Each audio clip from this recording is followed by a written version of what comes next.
Hey guys, this is Shane here with Echo Soundworks, and in this video, we'll be talking about 5 art patterns that every producer should know. So I'm just gonna dive right into it. If you're more of an intermediate producer and you're more curious about the different various patterns, look at the chapter headings below and skip ahead, because for the next couple minutes, I'm gonna mainly be addressing some concepts that are more for the beginners out there. So first things first, what is an arp? Well, you most likely know what a chord is. A chord is more than 2 notes being played at the same time. An arp is playing those 3 notes or more than 2 notes separately. So let's take a look at like a C major. Instead of playing C, E, and G together, you're gonna go C, E, G, and then maybe go back down, E, C.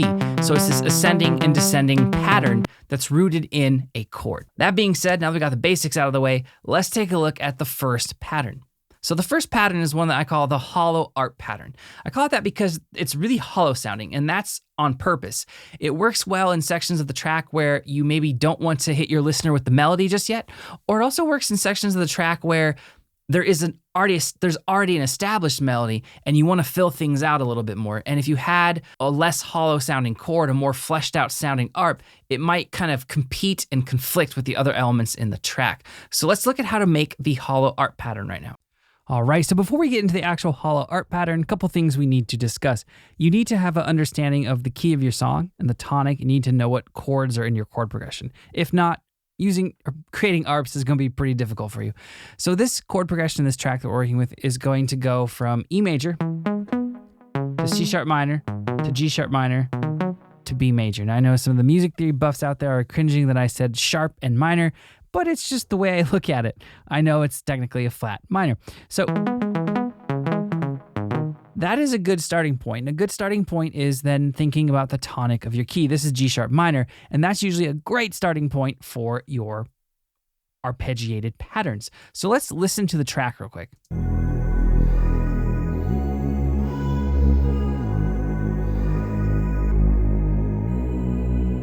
So that is the intro section, which we'll be putting a couple arps to, and then we're also going to be messing around with some arps in the drop section.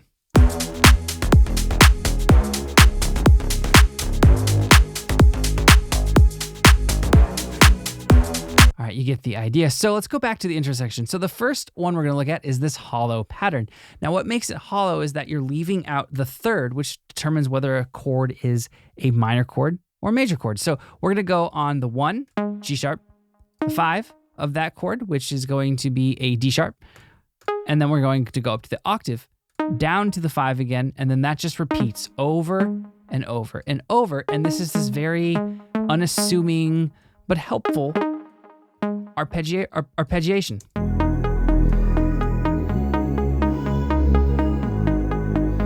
It's great for intros because you can filter out the high frequencies, have it kind of build up into a bigger section of your track. It's a kind of a glue arpeggio. It works with almost any melody and any chord progression because it is hollow. And then at the end, I stuck a little turnaround. So the turnaround is just finding a couple other notes in the scale or in the key or maybe in the last chord of the progression that you can hit to just refresh the listener's ear. Now, another thing I did with this is the first half, the first 2 bars, is going 1, 5, 8, 5, 8, whereas on bars 3 through 4, before the turnaround, it's going 1, 5, 8, 1, 8. So just taking out this note right here helps change it up, and you can get really creative with your arpeggio patterns using this hollow structure.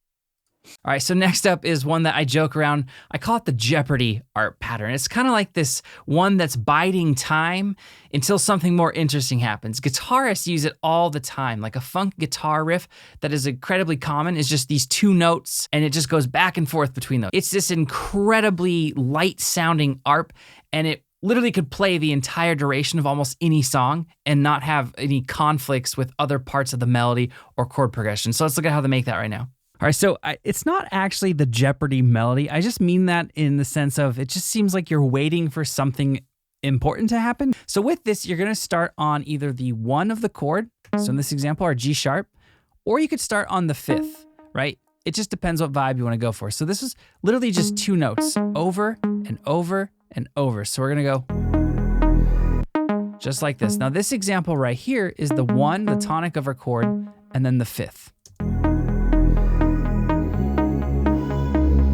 And this would literally work over any section of pretty much any song. So I could put this over the drop and it will still work.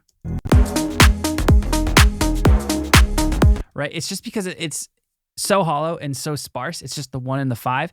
It'll work with every chord in the key. Now you can change it up. We could start on the 5th and move down to the 1. It has a different vibe. And to keep things interesting, you can stick a turnaround partway through, just like we did at the end of the previous section of the video. So let's just take this note right there.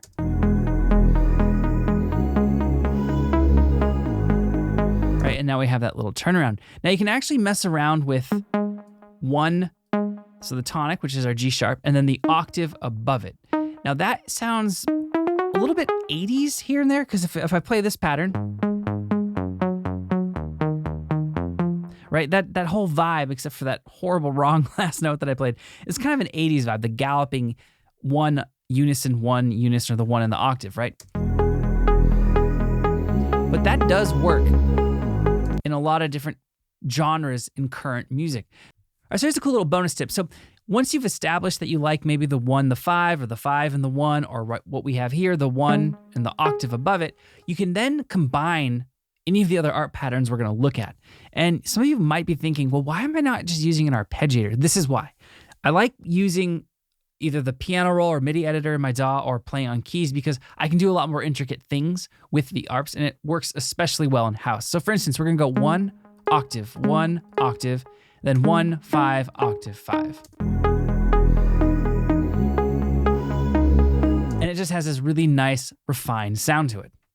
All right, so the third arp pattern that you should know about is the chord arp. This is one that's going to actually have the third of the chord, right? If we go back to the first arp pattern we looked at, we didn't ever have the third, and that's what makes it hollow. So this one is less hollow sounding. It packs more emotion and it packs more of a vibe. All right, so this one is all about that third. We've been ignoring the third of the chords in pretty much every arp pattern that we've looked at thus far. This is all about the third. So you can go 1, 3, 5, or you can go 1, 5, 3, or you can start on the 5, 5, 3, 1, 5, 3, 1, or 5, 1, 3, right? There's so many variations of this, and they all bring a different feel. Here's what it sounds like going 1, 3, 5, 1, 3, 5. And that's probably one of my favorite ones. It just works with so many things. Now here, I'm changing it up just a little bit and going 1, 5, 3. And then a turnaround. Woo!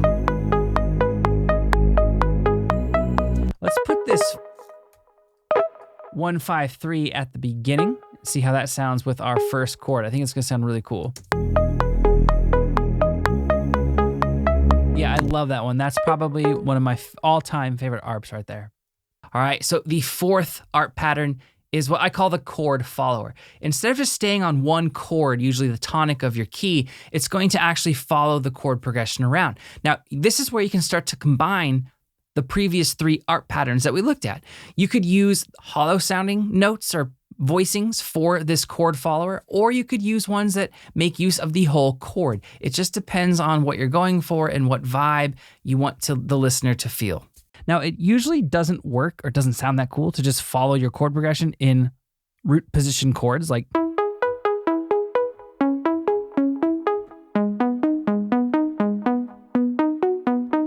usually it sounds better to use some type of interesting voicing that caters towards the emotion of your song. So this is a pretty tense bass line. So going to this, just staying in the tonic position doesn't sound good. So I'm gonna mess around with a couple ideas here. I think I'm gonna do the root position on the first chord. And then up to there. Let's record that in. All right, so it took me 2 takes to get it right, but here is the pattern, and this is following my chord progression. You'll see that the bass notes are following, the bass notes of the arp are following the bass notes of the bass line.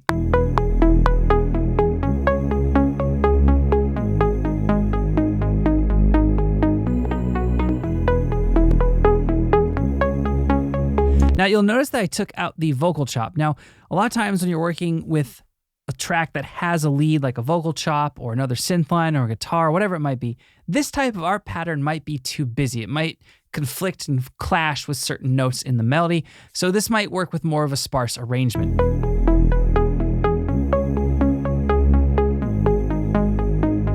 All right, and finally, we're gonna look at what I call the melodic arp pattern. This is huge in house music right now. You'll hear it in techno, you'll hear it in melodic house, slap house, tons of different genres of house right now are using this, and you'll even hear it in trap and hip hop and other genres of electronic music. So basically what it is you take some elements of an arpeggiated pattern, but you turn it into a melody, you turn it into a motif that isn't just rooted in a chord. Let's check that out now. All right, so I made 3 different melodic arps. Now, a melodic arp is just something that has that arp feel, but it has its own unique melody. Check out this first one. I love this one.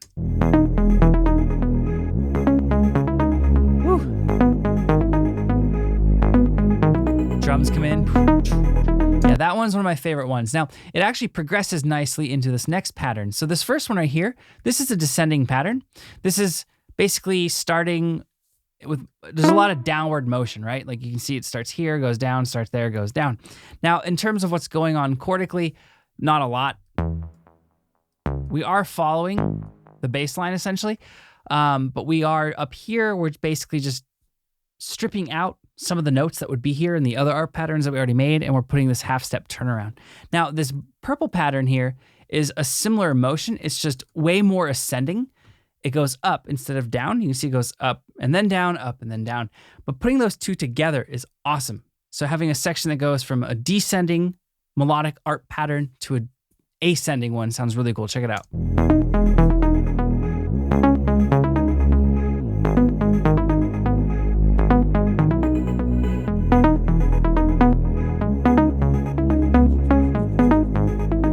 All right, and that will bring us into the drop section that you guys are probably excited to hear because we've heard this for 10 minutes. So this drop section is a similar thing. We're just building off of a motif, and this is more descending, but this middle section here is quite open.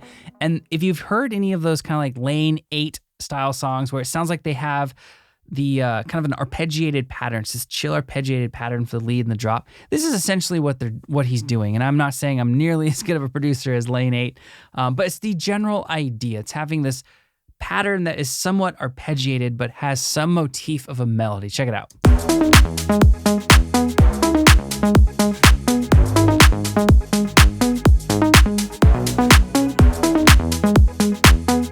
Now, the reason why I showed you the order of these different arp patterns is because if you know how to make the first 3, making this style where it's this kind of a chaotic or disparate idea of an arp, right? Like you can't find the actual chordal movement here, becomes easier. You can actually just use that as a starting point. So make your first arp pattern. It could be one of the first 3 patterns we looked at, and then strip out certain notes, find little turnarounds, and then put those as the motif, the repeating motif of your melody, and you should be good to go.